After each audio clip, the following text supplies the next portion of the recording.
आइए आज की इस खास चर्चा में दिल्ली की धड़कन यानी लाल किले के कुछ ऐसे पन्नों को पलटते हैं जिन पर शायद ही कभी हमारी नजर गई हो। एक ऐसा सफर जो इसके स्वर्ग जैसे निर्माण से लेकर पतन के खौफनाक दौर और फिर एक नए राष्ट्र के उदय तक जाता है। तो बिना किसी देरी के चलिए शुरू करते हैं। अब एक बेहद दिलचस्प सवाल, क्या हो अगर कोई आपसे कहे कि जिस लाल किले को हम सब जानते हैं उसका असली नाम कभी लाल किला था ही नहीं? बिल्कुल सच। 1638 की बात है जब बादशाह शाहजहां आगरा की बेतहाशा गर्मी और भीड़भाड़ से परेशान हो गए थे।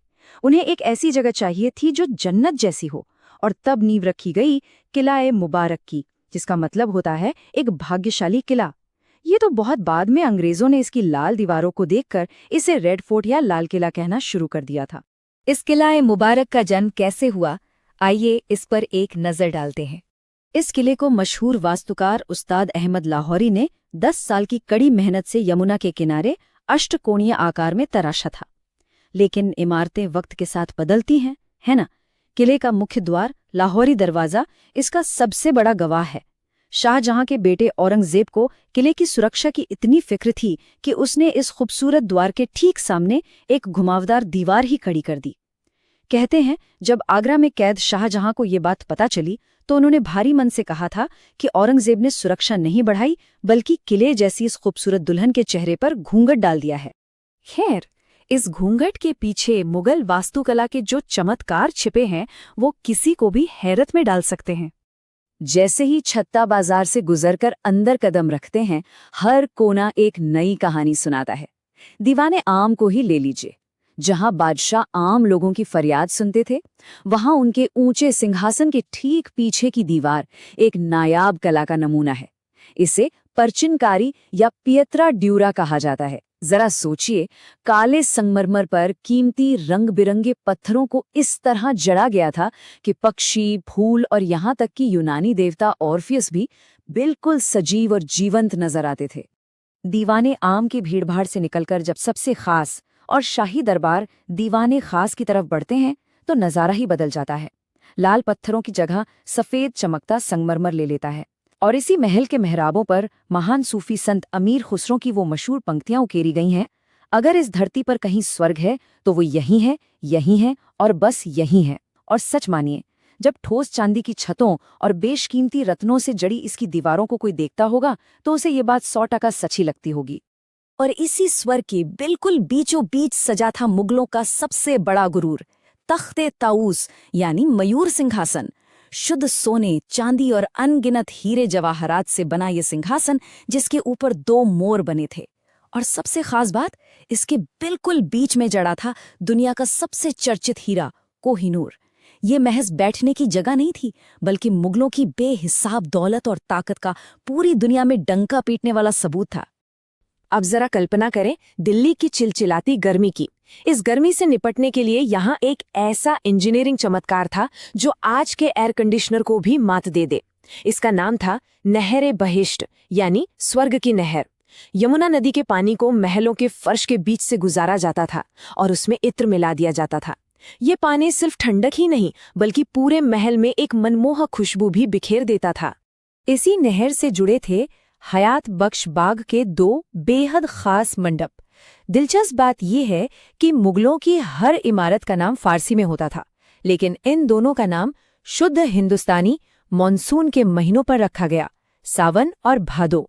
इन मंडपों की बनावट ऐसी जादुई थी कि जब छत से पानी गिरता तो कृत्रिम रूप से मूसलाधार बारिश का एहसास होता था।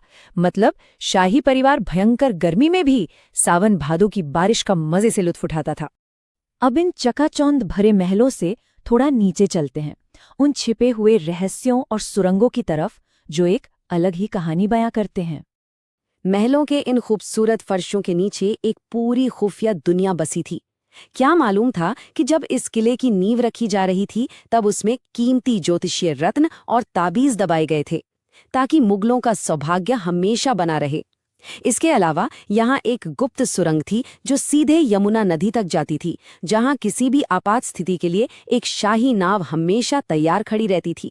और हाँ, एक बेहद अंधेरा और खौफनाक रास्ता भी था जो लाल किले को पास के पुराने सलीमगढ़ किले से जोड़ता था। वो जगह कैदियों को दुनिया की नजरों से छिपाकर रखने के काम आती थी। रहस्यों और खौफ की बात करें तो किले का नौबत खाना भी इसका बड़ा गवाह है।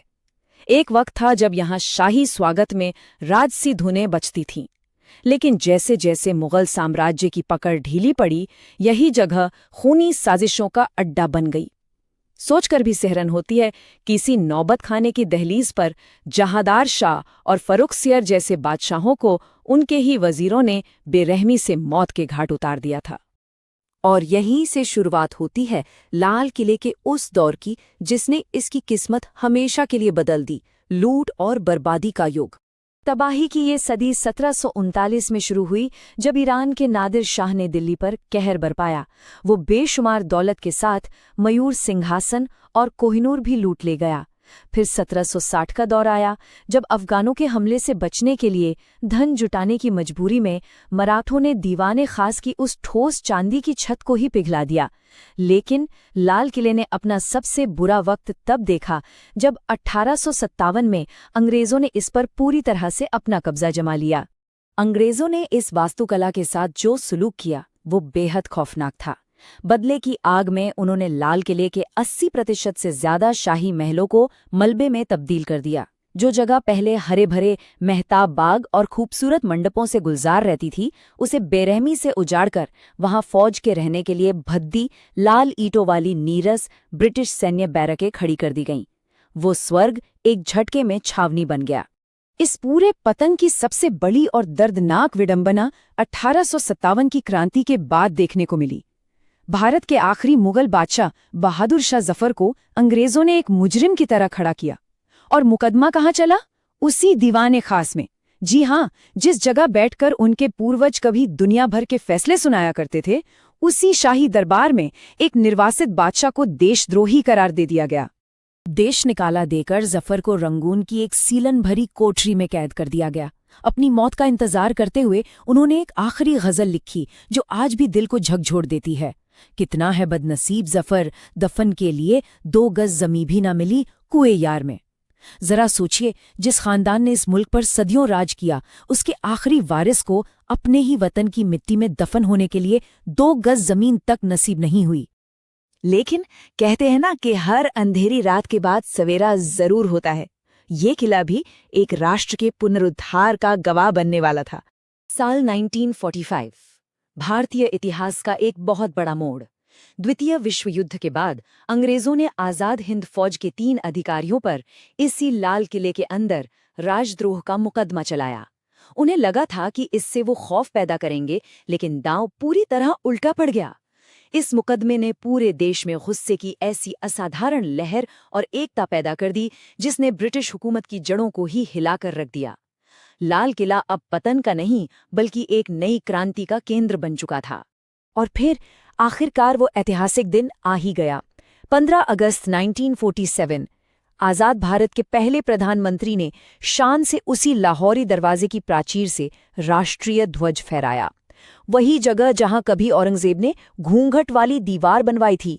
जो किला मुगलों के गुरूर और फिर अंग्रेजों के जुल्म का गवाह रहा, वो अब एक स्वतंत्र, आजाद और मजबूत राष्ट्र का सबसे बड़ा प्रतीक बन गया था। आज जब हम इस किले की प्राचीर पर आजाद भारत का तिरंगा शान से लहराते हुए देखते हैं, तो ये ख्याल मन में जरूर आता है कि इन खामोश लाल दीवारों के भीतर और न जाने कितनी कहानियां दफन होंगी। एक जन्नत के बनने से लेकर उसके लुटने और फिर एक देश की धड़कन बनने तक का ये सफर वाकई बेमिसाल है। तो इस चर्चा को यहीं विराम देते हैं, लेकिन इस सवाल के साथ कि इन पुराने पत्थरों और बंद सुरंगों के अंधेरे में आज भी ऐसे कौन से अनकहे राज हैं जो दुनिया के सामने आने का इंतजार कर रहे हैं। इस सफर में साथ जुड़ने के लिए बहुत बहुत